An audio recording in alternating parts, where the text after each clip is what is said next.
Dinurado at Sinandomeng, ano-ano ba ang pagkakaiba ng mga bigas na yan? At syempre, magkano na kaya ang bintahan nito? Maagang bumiyahe sa City Mall of Antipolo si Mami Chiki para po dyan. Yora, Mami Chiki, ano pong update?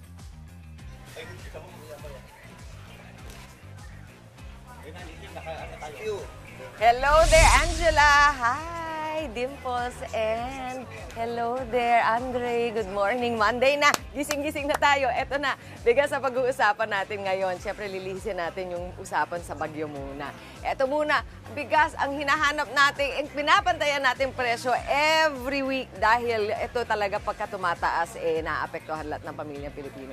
Good news naman, hindi masyadong nagtataasan at nandito ngayon ako sa CMA, sa City Mall of Antipolo, kung saan guaranteed mas mura ang bigas kesa sa Metro Manila, di ba? Kasama ko si Lorna Bunggaling, ang owner ng ating Bunggaling Rice Retailer na nandito sa bungad ng CMA. Kaya siya nga talaga mag-welcome sa inyo na nakangiti. Oo, good morning. Okay po, good morning po. Yan, tatanong po sila, magkuquiz tayo. Alam nyo ba, sa kayo sa studio, ang pagkakaiba ng premium, ano yung special, premium, well-milled at regular milled rice? Alam nyo ba kung alin yan? Alam ng mga nanay na nanonood, sigurado ako dyan. Pero yung iba, baka hindi nyo pa alam. Mamaya iisa-isahin natin at tuturuan tayo ni Ma'am Lorna dito. Una-una sa ano ba? Ano ba ang pinaka-diferent? Naka-mic ba si Ma'am Lorna? Naka-mic ba si Ma'am Lorna? O, naririnig ninyo. Sabihin nyo, hello, Dimples. Ay, hello po. O, yan, Good morning. Okay, narinig siya. Sige.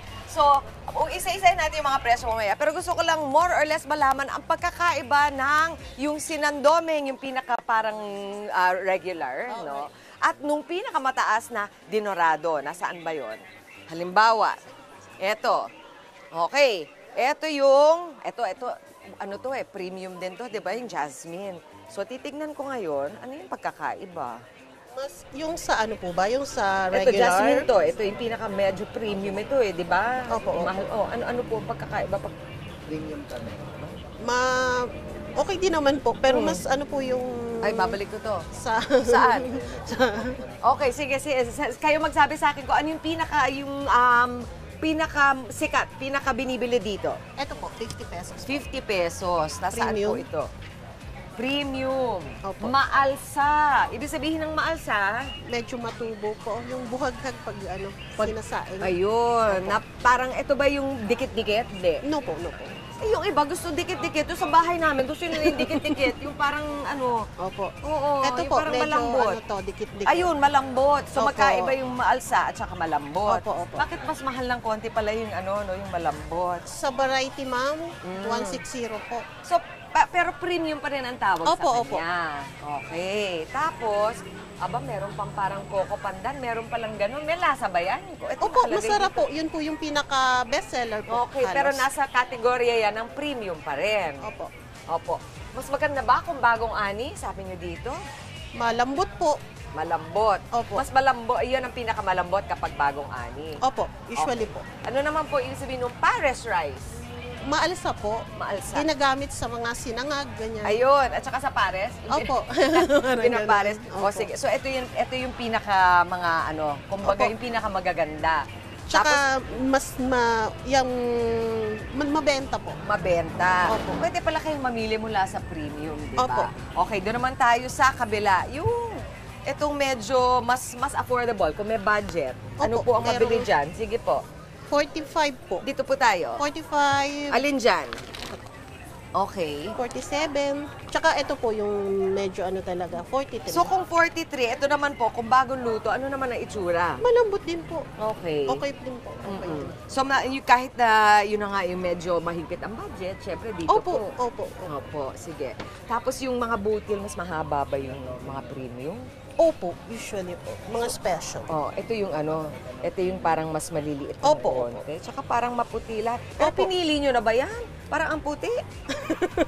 Parang, di ba, maganda na siya. Opo, magaganda rin po ang Meron quality. ba pagkakaiba ng yung pagsaing? Ano ba meron ba mga tips para kahit na nandito tayo sa 43, maganda pa rin yung labas ng... Hindi, pares po niyan. Yung 43 po namin malambot. So, 1:1 po yung ratio ng water po niya. 1:1. Ibig sabihin, Opo. 1 cup ng bigas, 1 cup ng water.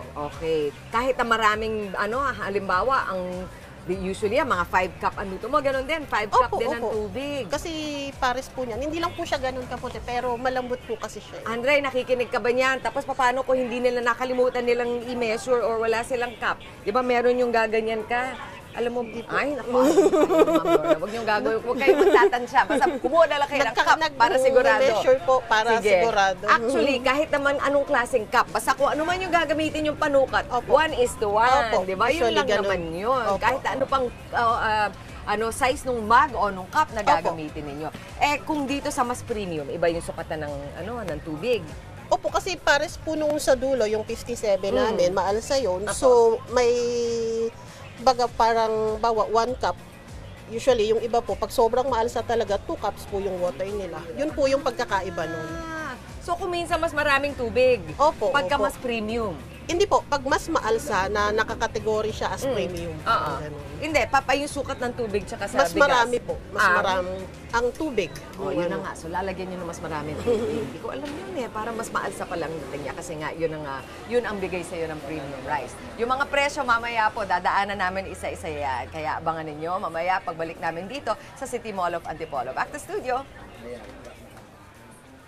Ayan, thank you so much, Mami Chiki. At kanina nakinig tayo sa mga sinabi ni Mami Chiki tungkol sa mga bigas. Siyempre, yun nga ang pinakatanong natin dyan. Ano ba pinagkakaiba ng dinurado at saka sinandoming? Ito, meron tayong sample dito. Ito yung, pakita natin, kuya. Ayan, nasa ba? Pwede ba? Ayan. Yan ang ating dinurado. Ito ang ating sinandoming. So ano ba yung pinagkakaiba niyan? Yung dinurado natin, medyo mas maputi siya at saka mas buo yung butil ng bigas. Kung i-compare mo naman siya dito sa sinandoming, medyo mas maitim siya ng konti. Tapos medyo may pagkabasag-basag or basag-basag yung mga butil ng bigas niya. Kaya medyo mas mura tong sinandoming compared dito. Tapos ang mas mabango ng konti ang dinurado compared sa sinandoming. Tapos mas sticky o mas malagkit yung dinurado compared sa sinandoming. Ngayon, itry natin siya na magsaing. Magsasaing tayo on live television. Diba? Anong sabi nga nila, paano ba magsaing ang mga Pinoy? Tell me you're a Filipino without telling me you're a Filipino. Ano ang pinagsusukat ng mga Pilipino? Ang ating mga daliri, di ba? Wala nang sasakto pa sa mga daliri natin, di ba? Okay. Mamaya papakita natin yung resulta. Pero ito, lagyan mo natin ng tubig itong ating dinurado. Pakita mo yan, kuya, ha? Alam mo, natutunan natin to nung nag-Girl Scout tayo, di ba? Yan. Ito yung sukat, pakita ko, ha? Sukat ng bigas, hanggang dito. Dapat hanggang dito din ang sukat ng tubig kapag ipinatong mo siya. Yan, dagdagan natin. Ako mas gusto ko kasi medyo malagkit at saka malasado, mabasa-basa. So mamaya papakita natin. And then let's go to our sinandoming na bigas. Papakita mo ulit, ha. Okay. Hugasan muna natin yung yung bigas, ha. Kanina nahugasan na natin ito kaya malinis na ito. Yan. So ulit pakita natin, ha. Ito, hanggang dito yung bigas, dapat hanggang dito din ang tubig. Diba? The legendary way of cooking the bigas. Yan po ang Pilipino, kultura ng Pilipino. Alright, sige, mamaya papakita po natin yung resulta, kung ano bang mas masarap na bigas sa ating dapat kakainin. But for the meantime, maraming salamat po sa inyo, Mami Chiki. Meron lang hanggang 5 pisong margin profit o limit sa patong sa bentahan ng bigas. Alinsunod po yan sa utos ng Department of Agriculture. May epekto naman na kaya ito sa presyo ng bigas sa merkado ngayon. Live pa rin mula sa City Mall of Antipolo, Senyora Mami Chiki. Mami, kumusta na nga ba ang bentahan ng bigas dyan? Good morning! Eto, kasama ko pa rin si Miss Lorna Bonggaling, ang owner ng Bonggaling Rice Retailer dito po sa City Mall of Antipolo. Good morning naman dyan. Good morning po. Good morning. Dahil good news, yung sinasabi mo, Angela, halos hindi pa rin nararamdaman talaga. In fact, kung tanungin mo ang mga rice retailers, siguro mga 2 pesos lang more ang pinakamataas na nakita nilang presyohan ng bigas simula nung taon. So, more or less, sabi mo nga ay nakokontrol yung pagtaas ng presyohan ng bigas. Isa-isahin muna natin, no, Lorna, bago natin pag-usapan yung mga tips. Ang special rice, kasama na dyan ang dinurado, yung linuluto ni Angela kanina, at ang Jasmine, naglalaro between 55 and 60 pesos per kilo. Ang premium rice naman, kasama dyan yung Super 160. Opo. Opo, yan, nasa 50 to 53 per kilo. Ang well-milled, okay na yan, maigigin na yan. Nasa 48 to 49 per kilo. At ang regular milled, kasama na dyan ang sinandomeng, nasa 43 to 47 per kilo. Ayan, kanina nagluto sila sa nag-prepare sila ng kanin, ng sinandomeng at saka na dinurado sa studio. Ewan ko kung paano, maganda ba yung pagka-prepare nyo. Pero yun din na napag-usapan natin na medyo sikat nga, di ba? Opo. Siyempre, ang pinaka-gusto ninyo, kung gusto niyo special talaga, doon tayo sa dinurado. Opo. Galing Mindoro, no? Yes, ma'am. Alam mo, may tanong ako sa'yo. Paano kung, siyempre, gusto ko yung special, gusto ko masarap yung kanin para sa pamilya ko, pero inaalagaan ko din yung budget. Pwede ko bang halu-haluin? Halimbawa, bibili ako ng konting dinurado, bibili ako ng konting well-milled, tapos ihahalo ko na lang. Pwede rin naman po. Pwede tapos, po. di ba, parang mas mananaig ba yung lasa ng dinurado? Yes, ma'am. Masarap po kasi. Di ba? Magandang tip yata yun. Opo. So, anong maganda ihalo? Yung iba po, 50. 50. Opo. Okay, sige. So ito nga yung sinasabi natin Opo. na yung maalsa. Tapos sabi mo, dito, kung 45 ang kukunin mo versus yung 43, ano pa yung makikita mong pagkakaiba? Halos, yung sa kulay na lang po, kasi medyo mas maputi po yung sa 45 kumpara dun sa 43 po namin. Ako yung iba naghahanap talaga gusto rin. Maputi. Oo. Doon sa paghugas, ilang beses ba kailangan hugasan ang bigas? Kami po, usually 3. 3! Tapos anong ginagawa mo doon sa hugas bigas? Yung iba kuminsan na ginagamit yung pagdating. Nilalagay sa halaman. Natutunan namin yan sa aming pagkaplantita ng isang Yes, araw. Okay, so 3 hugas. Tapos talagang kailangan, anong maganda? Bigyan mo ako pa ng mga tips para siguradong masarap ang kanin sa bahay. Ganun lang po. Oo. Tapos yung sa tubig, kailangan hindi lang po yung susobra or kung malambot po yung sinasaing mo, dapat po tama lang yung tubig, 1:1 usually. Yun. Pero sabi mo kanina, kung maalsa, Mas nasa 2:1, madadagdag. Opo. ganyan. Opo. Sa totoo lang, iba-iba din kasi ang porsyonado sa bahay. So, tatanungin niyo sa inyong mga anak, sa inyong mga mister, kung ano yung gusto nila luto, Yes, ma'am. di ba? Tama ba? Opo. Anong gusto luto ni mister? Malambot po kami. Malambot. Kasi gawa ng mga bata namin, Oo. sa mga anak namin, ganyan. Mas gusto po nila yung malambot na kanin. Gusto nila yung dikit-dikit? Yes, ma'am. So, asan ang dikit-dikit? Alam ko yung Japanese rice, ganon. Yeah. Ito po. Dinurado, yung Ang ganda. jasmine, Opo, at opo. pati na yung premium. Yes, ma'am. Okay. Kung yung hindi naman masyadong mapili, basta nakakabusog, 50 pesos po okay na.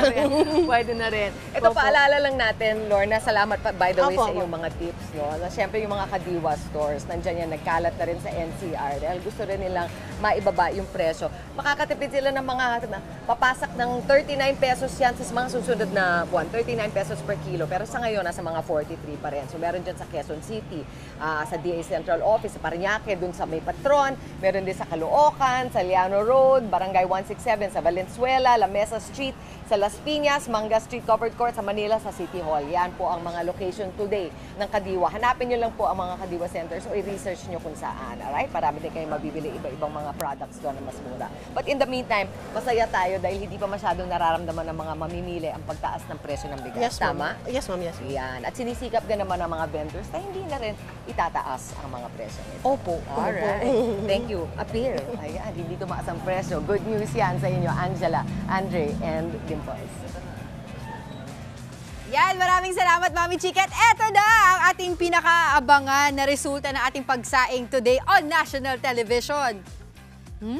Mainit, mausok. At eto mabango ha, ito yung dinurado. Papakita ko lang sa inyo kung anong itsura niya nang nakaluto na. Pakita natin, kuya. Yan. Diba? Mabango-bango ang ating dinurado. Tapos malambot-lambot. Mas maalsa naman ang ating sinandoming. Sandukin natin. Ayan. Ayun. O, diba? Nung isang beses, nung birthday ni Mami Dims, meron tayong Bicol Express, walang kanin. Ngayon naman, binigyan ako ng napakaraming kanin, walang ulam! My gosh! Anyway, ito po ang pinagkaiba ng sinandoming at saka dinurado nating mga bigas. Mga kapatid, Chiki Roa Puno po. Simulan ang inyong araw na puno ng impormasyong kapaki-pakinabang. Sama na sa isang makabuluhang umaga. Tumutok at mag-subscribe sa social media pages ng News 5.